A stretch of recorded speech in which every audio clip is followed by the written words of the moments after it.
Macmillan Audio presents The Glittering Hour by Iona Grey, read for you by Imogen Church.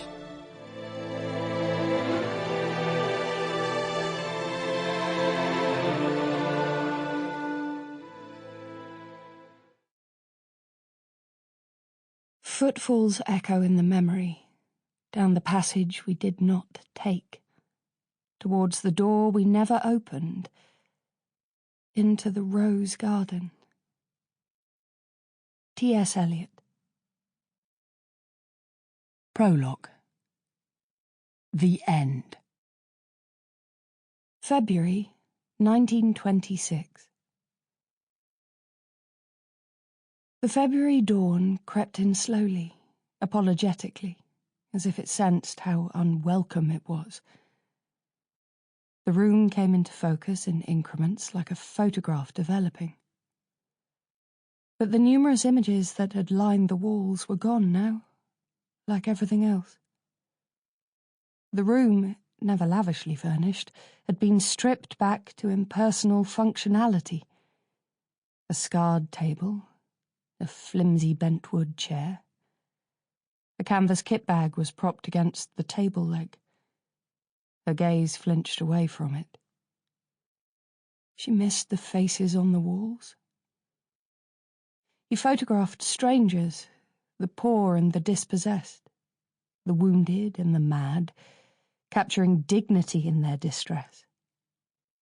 Suffering gave people a natural nobility, he said, though she knew it was pointless to hope it might do the same for her. She had chosen the coward's way out. There would be no honour in her pain. He lay behind her, the way they naturally fitted together, his chest against her back, his hard thighs tucked beneath her knees. She couldn't see his face, but she knew he was awake and, like her, was watching the treacherous daylight gather. Across the city it would be stealing into another room, stretching out across an empty bed, touching the snowy silk folds of the wedding dress hanging on the wardrobe. She had to go, before the world woke up properly, before her absence was discovered and the alarm was raised. She turned to him for one last time. Part 1, Chapter 1, Alice. January 1936. The winter sky was yellowish-grey, and it sagged wearily over the frozen world. It had snowed last night, but disappointingly, a mean scattering of dirty white that had frozen into sharp crystals. Nothing you could make a snowman from. Would she be allowed anyway? Probably not.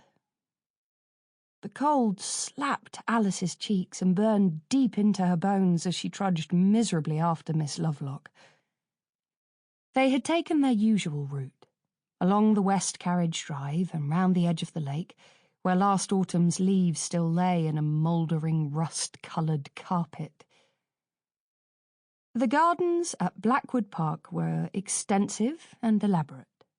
Once they had been the jewel in its crown, but now, with only elderly Patterson and a simple boy to maintain them, they were overgrown and out of bounds. Alice's daily walk, non-negotiable, Miss Lovelock was a great believer in the benefits of fresh air, was over the rough parkland, past sheep that eyed her with hostility.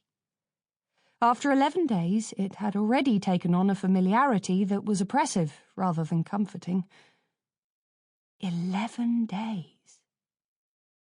Was that all? The unsettled feeling in her tummy was back as she thought of all the days that yawned ahead until Mamma came home.